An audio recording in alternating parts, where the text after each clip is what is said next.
Hi everyone, my name's Anne-Marie. Welcome to Card Making Project 590.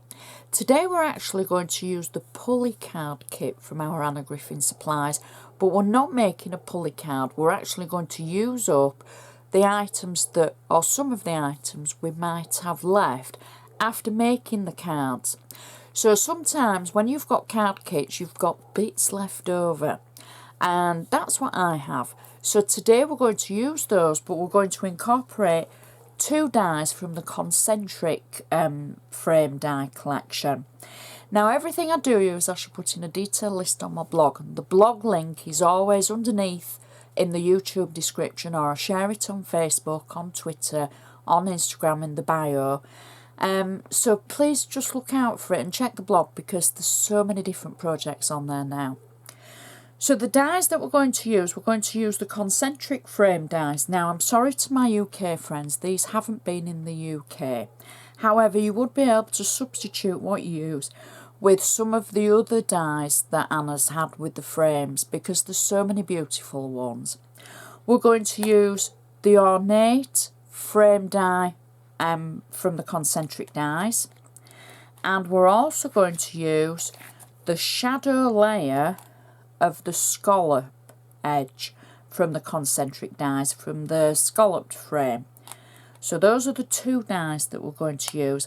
Now we're also going to use the centre shadow layer, I would say the label shadow layer as well.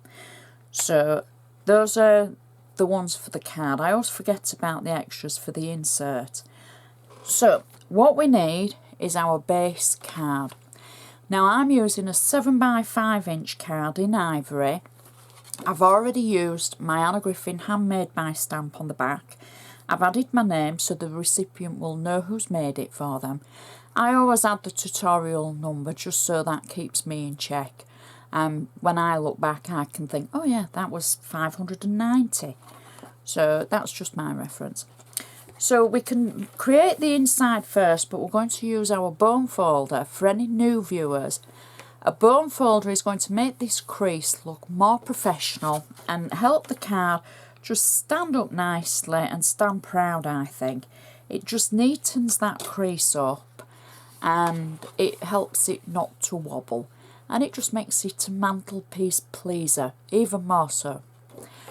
So the inside of our card, so the first thing that I've done, I've taken the scalloped shadow layer from the concentric die and I've cut out in ivory some ivory cardstock, and you'll also see that I've used the label shadow die for the centre, and I've cut out an aperture. I've inked just around the edge, and I've wrote it down today, I've used a distress ink and it's called Picked Raspberry, and it's from set 1 as far as my memory serves me. Just a little bit of ink around the edge, don't get too hung up about that, you could use any colour, but I know some people ask me for the colours. I've got double-sided tape on the back so I can peel this away. Now the only reason I've got extra tape on the front is because where I've put the tape across the aperture, it was just sticking as I prepped. So I've just put a little bit of tape over the top just to save that bit. So that's just normal double-sided tape, and I'm inserting the scallop into the centre and pressing it down. I can peel the extra tape away, there we go. And I've die cut in the blue metallic cardstock from Anna Griffin just the label that is the centre shadow label on the concentric frame dies, and that will sit as an inlay to the die cut centre that we've created on the ivory layer, and so it just sits nicely in there. And look how cool that looks. I do like inlaying. I think it can look so cool and fun, and it can make anything have a flush surface again. Next, I've taken one of the sentiments from the actual mini flower and sentiment sticker sheet collection, sorry. And I just think it's such a really pretty little sentiment. It says congratulations, and it's just fun. It's a nice fun sentiment, and it can mean many things. So I've peeled the back of it away, and I'm just going to pop that in the centre of our label. Even though it's a 3D sticker, I'm not bothered about the extra bulk on the card. Now these flowers are actually from the Pulley card kit, and this is what I'm meaning about having the extra flowers. These are things I haven't used, and I think this is going to work really well for our card. And I'm going to pop those just above our sentiment stamp like that, so it all works together. And that's our insert complete. We've got lots of room for our to and our from, etc., and enough for a nice message. You can change the sentiment to whatever suits the occasion you're making the card for, and you can see the inked edges just makes it stand out a little bit more. So it's really pretty insert, and a really quick one as well, which would work for so many of your cards. So I'm going to turn my attention back to the front. I'm going to just use the bone folder again to make sure that edge is nice and sharp. And I'm going to start with the first layer that's going to go on our card.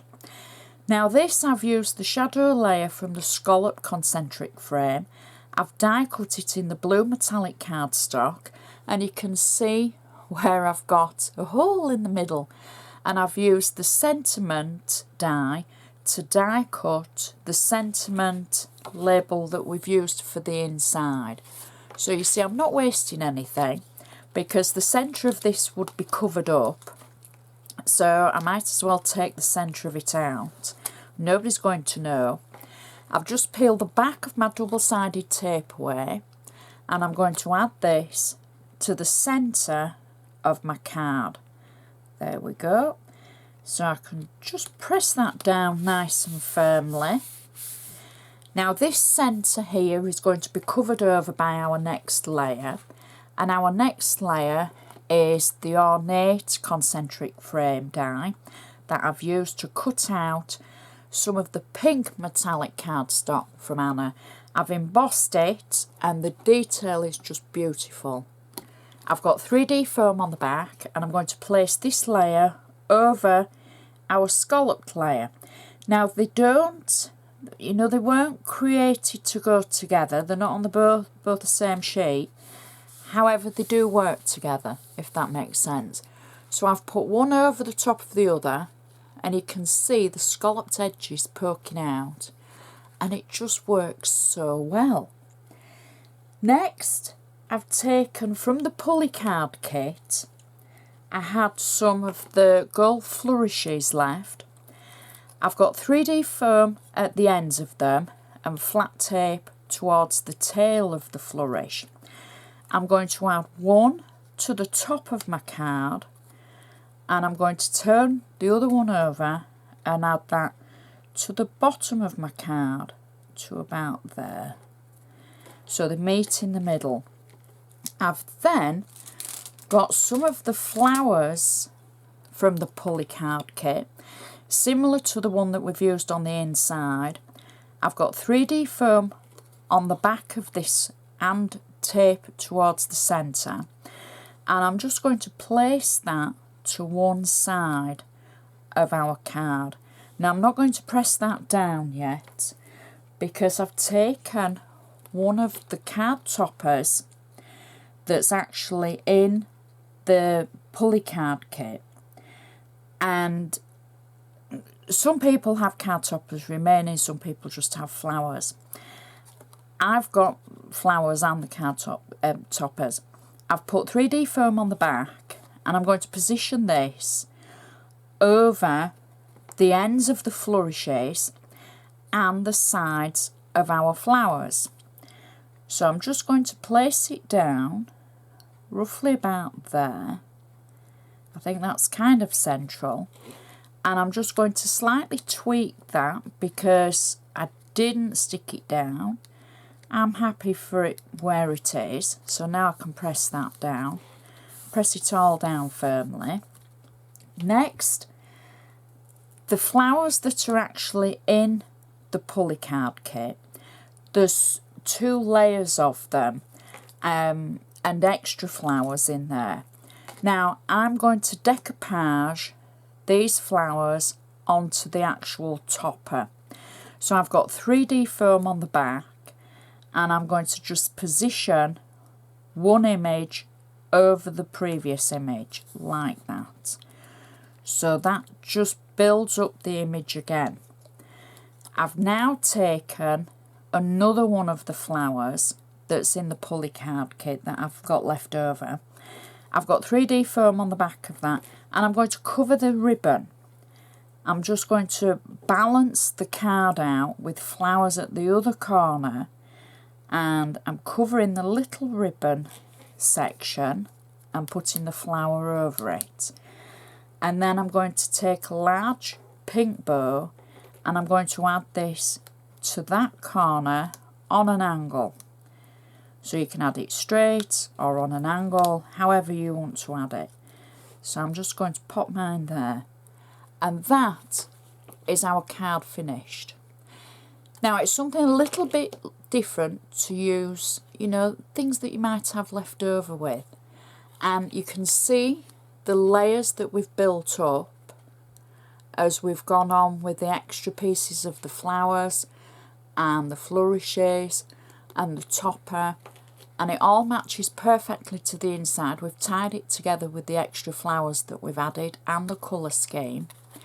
Stands up perfectly, going to go great on anybody's mantelpiece, and it's just such a pretty card. Definitely go in a normal envelope because it's not too high, and I love the colours, the pink and the blue and the green, all work so well together. Something just a little bit different to use up, you know, things that you have left over, mix and match with them, and I just think it's beautiful is that.